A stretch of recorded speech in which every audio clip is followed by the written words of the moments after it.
হাসরের দিন সমস্ত নাফরমান আল্লাহর সামনে মাথা নুয়ে লজ্জায় অপমানে বেইজ্জতিতে মাথা নুয়ে থাকবে, আত্মসমর্পণ করবে, আল্লাহকে বলবে আল্লাহ ফারজি'না না'মাল সালিহান, দুনিয়ায় আমাকে আবার যেতে দেন, নেক আমল করব। আল্লাহ বলবেন না, হাসর দেখাইয়া আবার দুনিয়ায় পাঠাবো না, কবর দেখাইয়া আবার দুনিয়ায় পাঠাই না, জাহান্নাম দেখাইয়া আমি আর দুনিয়ায় পাঠাবো না। এই জন্য ভাই এই প্রথম কথা, এটা সব সময় আমি প্রতিদিন এটা বলি, আমার জীবনের সবচেয়ে বড় কথা হলো এটা যে দিল যেন মরে না যায়। আহা, এর চাইতে বড় দুর্ভাগ্য আর কিছু নেই যে আর কোনোদিন তার চোখে আলো পড়ে না, আর কোনোদিন সে অন্ধকারকে অন্ধকার মনে করে না। প্রতিদিন বেনামাজি, কোনো তার চুল, চেহারা, লেবাস, তার হাঁটা চলা দেখলে মনে হয় না যে সে যে এক ওয়াক্ত নামাজ পড়ে না, এটা যে একটা পাপ বা এটা যে একটা অপরাধ, এই অনুভূতিটুকু, এই লজ্জা শরমটাও নাই। এ গালি দিয়া হাসে, বিড়ি খাইতে খাইতে হাসে, হারাম খাইতে খাইতে হাসতেছে, মানে স্বাভাবিক, কোনো এটা যে কোনো অপরাধ এইটাই তার মনে হয়। টেলিভিশনে নর্তকীর নাচ দেখতেছে, নাটক, সিনেমা, এটা যে অপরাধ এটাও মনে হয়। এমন যেন না হয়, এটা দুর্ভাগ্য। অনেক বুড়া মানুষেরা আমার খুব আফসুস লাগে, মুরব্বী 60-65 বছর বয়স হয়ে গেছে, দিনের পর দিন টেলিভিশন দেখে, চা দোকানে বসে বসে দিনের পর দিন বিড়ি সিগারেট খায়, অথচ 65 বছর 60 বছর। কল্পনা করেন, খবর নিলে দেখবেন আজিয়া 40 বছর ধরে বিড়ি খায়। কারণ উনি তো আজিয়া 60 বছর বয়সে, আজকে 2 বছর 6 মাস হয় বিড়ি ধরছে না, উনি ধরছে মনে হয় 40 বছর আগে। 60 বছর বয়সেও যে রঙিন টেলিভিশনে নাচ গান দেখে, এই বদভ্যাস উনার আজকের মনে হয় 40 বছরের। কথায় কথায় যিনি গালি দেয়, আপনি খবর নিলে দেখবেন এই বদভ্যাস উনারা যে 30 বছর। আহা, 30 বছরও কেউ আপনাকে মনে করে নাই এটা গুনাহ? 30 বছরেও ভাবেন নাই?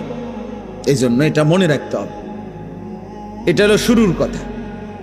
অমনোযোগী মানুষ, গাফেল মানুষ, খামখেয়ালি, হুজুররা হুজুরদের কথা বলে, আমার এগুলার দরকার কি? আমার বাবুরে জান চলে না, কোন রকম সংসারটা চালাইতে জান শেষ, হুজুরের এত কথা দৈরা ফার্মুনি, উনি মস্কারি করে, ফাইজলামি করে।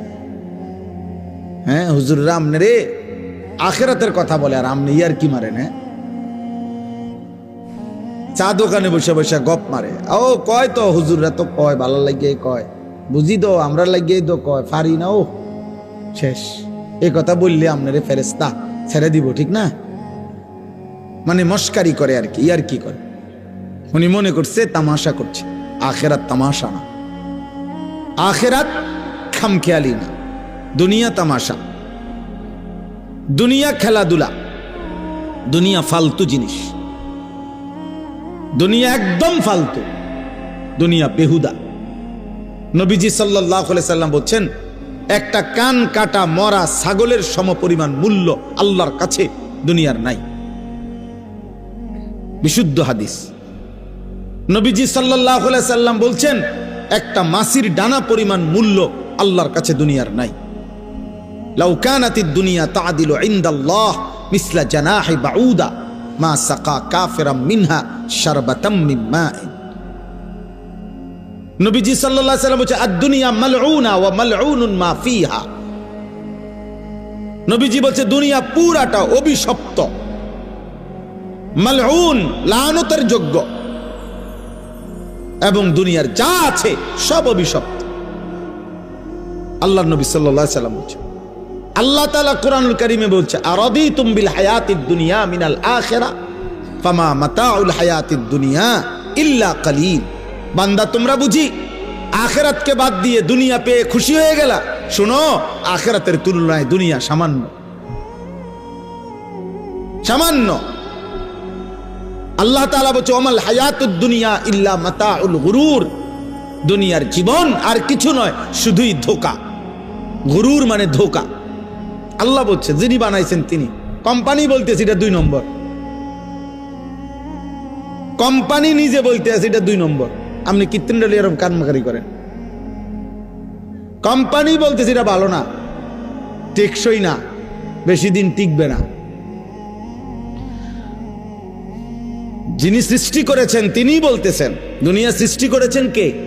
তো তিনিই বলছেন এটা টিকবে না। অতএব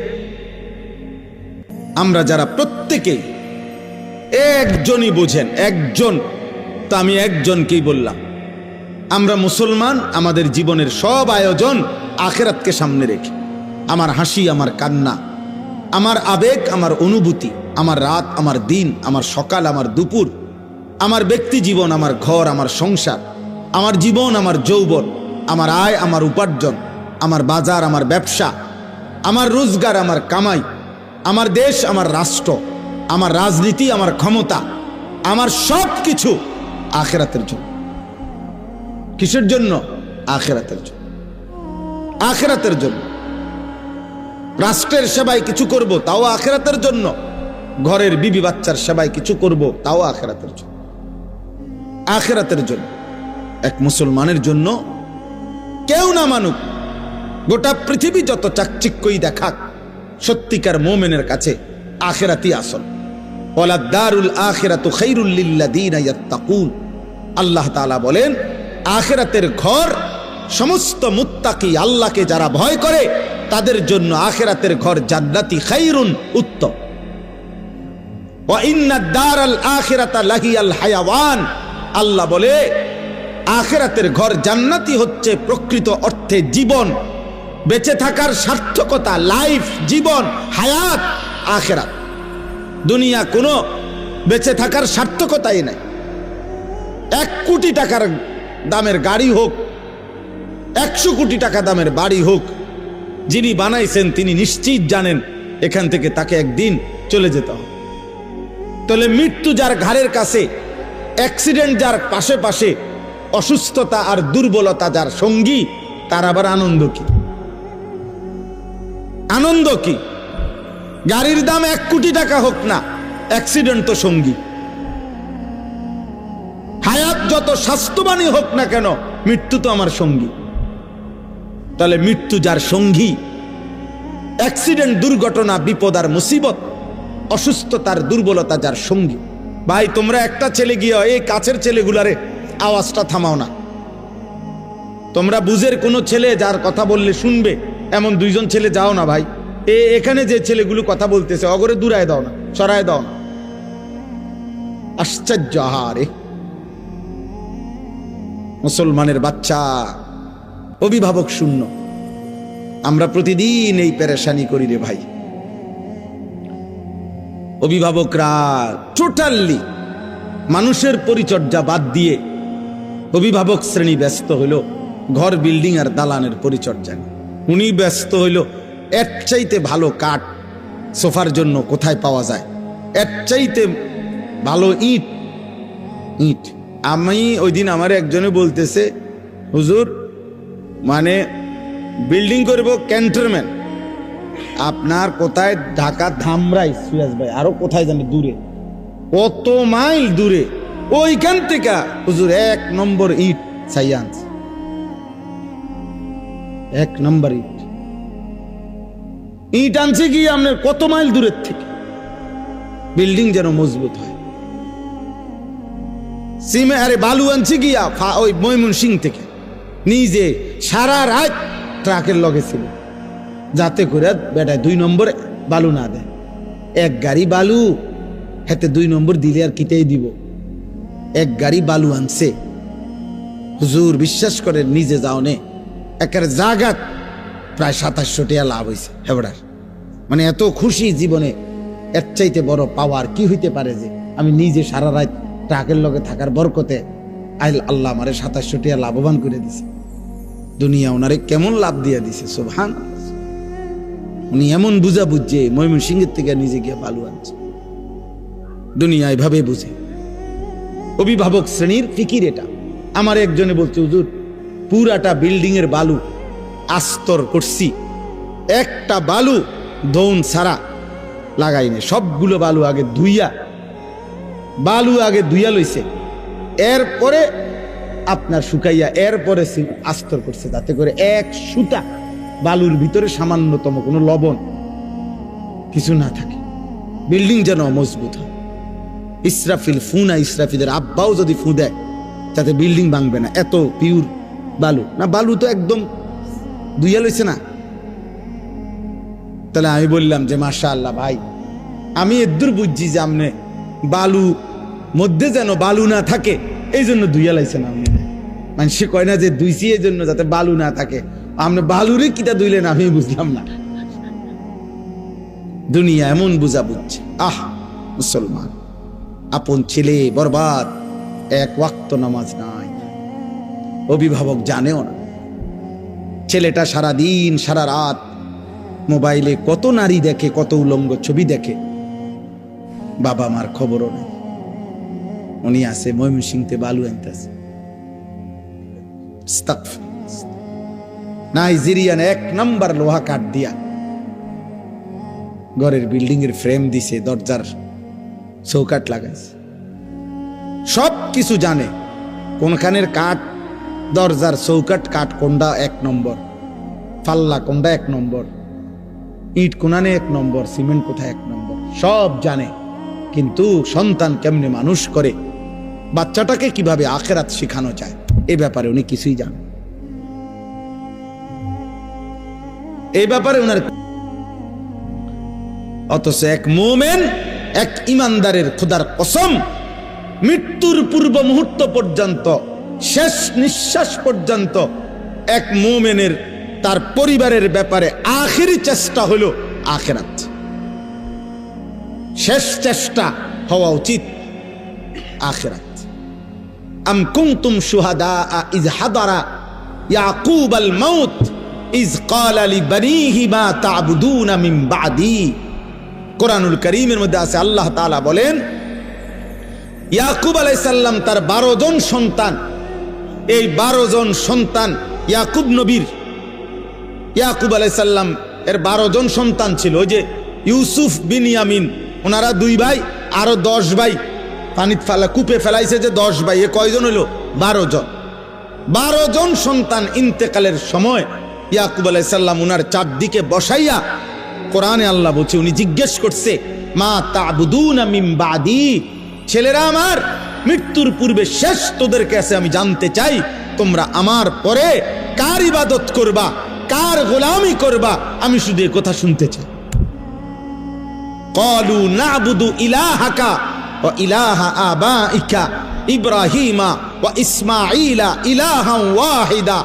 ছেলেরা বলল, আব্বা, যুগ যুগ ধরে আপনি যেই ইলাহের ইবাদত করতেন, আপনার পূর্বপুরুষ ইসহাক, আপনার পূর্বপুরুষ ইব্রাহিম, ওনারা ইসমাইল, ওনারাও যেই রবের ইবাদত করত, আমরাও মৃত্যু পর্যন্ত সেই রবের ইবাদতই করব। তো ইয়াকুব আলাইহিস সালাম বলছে, ঠিক আছে আব্বা, আমি বিদায় নিলাম, আমি নিশ্চিন্ত হলাম, আমার সন্তানের কাছ থেকে আমি শেষবারের মতো আল্লাহর ইবাদতের কথা মনে আছে কিনা এটা জেনে রাখলাম। চিন্তা করে দেখে, কিন্তু 30 বছর 40 বছর ধরে প্রতিদিন এক তালে মিথ্যা কথা বলতেছে, এটা কোন ধরনের পাপ? দেন, এক নিয়মে এক ঢঙ্গে মিথ্যাই বলতেছে। আজকে 40 বছর ধরে সুদ খায়, এটা কেমন সুদ খোর?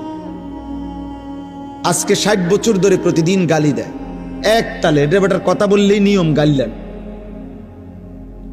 এক হাতে সিগারেট খাইতেছে, মুখে অকথ্য গালিগালাজ করতেছে, সামনে রঙিন টেলিভিশনে নাচ গান চলতেছে, মানে এটা যে গুনাহ, বছরের পর বছর তার বিবেকের মধ্যে এতটুকু অনুভূতিও নেই। এটা অনেক বড় লানত, অভিশাপ, এটা অনেক বড় দুর্ভাগ্য, বদনসিব, যে দিনের পর দিন, মাসের পর মাস গুনার পর গুনাহ, কিন্তু তার কখনো এটা অনুভূতিও হয় না, তার অনুভূতিও হয় না, তার শরীরে কোনো সৌদে নাই। ওই যে সর্দি মারাত্মক হইলে ঘ্রাণ শক্তি কমে যায়, তখন তার আর নাকে সুদ থাকে না। এই গুনাহ আর নাফরমানি যখন বেড়ে যায়, তো ধীরে ধীরে মানুষের উপরে যে মুসিবতটা আসে সেটা হলো আল্লাহর পক্ষ থেকে যেই আযাব আসে সেই আযাব হলো আল্লাহ তাকে আত্মভোলা করে দেয়। ফাআনসাহুম আনফুসাহুম। এজন্য তাফসীরের মধ্যে আছে কোন মানুষের উপরে দুনিয়াতে আল্লাহর সবচেয়ে বড় শাস্তি কি? দুনিয়াতে সবচেয়ে বড় শাস্তি তাকে আল্লাহ আত্মভোলা করে দেয়, আপন ভোলা। অর্থাৎ সে আর কোনোভাবেই বোঝে না সে কে, তার উচিত কি, করণীয় কি। খাইতেছে, ঘুমাইতেছে, পেশাব করতেছে, পায়খানা করতেছে, ঘুমাইছে তো ঘুমাইতেছে, মুতে ধরছে তো একখান দিয়ে মুতে দিছে। এটা কি রাস্তা? এখানে মানুষ চলাফেরা করে কিনা, কেউ দেখলে কি মনে করে? কোনো কিছু। হালালও খায়, হারামও খায়, গালিও দেয়, সালামও দেয়, মদও খায়, মধুও খায়, মাকেও দেখে, বোনকেও দেখে, আবার মোবাইলে টেলিভিশনে নর্তকীও দেখে, আপন স্ত্রীও দেখে, উলঙ্গ ছবিও দেখে। মানে পার্থক্য নেই তার ভিতরে, আর এই অনুভূতিটুকু কাজ করে না। সবকিছুই তার কাছে বরাবর। কষ্ট করে কামাই করে পয়সাও নেয়, সুদের টাকাও নেয়, কিস্তিও নেয়, সব মিলাইয়া 30,000, মিলে জিল্লে 12 লাখ টাকা পয়সা। কেমনে মিলাইছেন? এই এমনি এমনি, দোয়া করেন, এমনি এমনি মিলাইছে। এমনি এমনি কি তা 6 লাখ জমি বেচা আর 6 লাখ সুদে কিস্তি। হালালও আছে, হারামও আছে, পার্থক্য নেই। এটা কোনো মানুষের উপরে সবচেয়ে বড় লানত, আল্লাহর সবচেয়ে বড় শাস্তি। ওয়ালা তাকুনু কাল্লাযীনা নাসুল্লাহা ফাআনসাহুম আনফুসাহুম। আল্লাহ তাআলা বলে, বান্দা আমাকে এই পরিমাণ ভুলে যেও না, একদিন আমি কিন্তু তোমাকে নিজেকে ভুলায় দেব। আর কোনোদিন তোমার মনে পড়বে না তোমার কবর, আখিরাত, পরকাল, মিজান, ফুলসিরাত, তোমার বিচার হবে, হাসর হবে, আমলনামা হাতে দেয়া হবে, কিচ্ছু আর মনে হবে। নাউযুবিল্লাহ। কোরআনুল কারীমের মধ্যে আছে, ওয়ায়াউমা ইয়া'আদ্দুয যালিমু আলা ইয়াদাইহি। নাফরমান পাপী হাসরের দিন নিজের হাতগুলো আঙ্গুলগুলো দাঁত দিয়ে এইভাবে কামড়াইয়া ছিঁড়ে ফেলতে চাইবে আফসুসে, আর বলবে, হায় আমি কি করলাম। ইয়াকুলু ইয়া লাইতানি ইত্তাখাযতু মা'আর রাসূলি সাবিলা। আমি যদি রাসূলের পথ ধরতাম। ইয়া ওয়াইলাতা লাইতানি লাম আত্তাখিজ ফুলানান খলিলা। হায় আফসুস, আমি যদি মন্দ লোককে বন্ধু না বানাইতাম। যে আমাকে নারী দেখাইলো, ছবি দেখাইলো, জিনা ব্যভিচারের আড্ডায় নিয়ে গেল, যে আমারে মদের আড্ডা, জুয়ার আড্ডা, সুদের আড্ডা, কিস্তির আড্ডা, যে আমারে দিয়ে খুন, সন্ত্রাস, চাঁদাবাজি, রাহাজানি, অন্যায়, অসভ্যতা করলো, আমি যদি তাকে বন্ধু না বানাইতাম, তাকে যদি অনুসরণ না করতাম, তার সাথে যদি না চলতাম, এই আফসুস করবে আর আঙ্গুল ছিঁড়ে ফেলতে চাই, কিন্তু কোনো লাভ হবে না, কোনো ফায়দা হবে। ইয়াউমাইদিন ইয়াতাযাক্কারুল ইনসানু ওয়া আন্না লাহুদ যিকরা। আল্লাহ তাআলা বলেন, কিয়ামতের দিন প্রত্যেক নাফরমান তার দুনিয়ার সব পাপের কথা মনে পড়বে, কিন্তু আল্লাহই বলেন, ওয়া আন্না লাহুদ যিকরা। কিন্তু বলো না বান্দা, মনে পড়ে সেদিন কি লাভ হবে? মনে তো পড়বে, সব স্মরণে আসবে, কিন্তু লাভ তো হবে না। ওয়ালাউ তারা ইদিল মুজরিমুনা নাকিসু রুউসিহিম ইনদা রাব্বিহিম। আল্লাহ বলে, সেদিন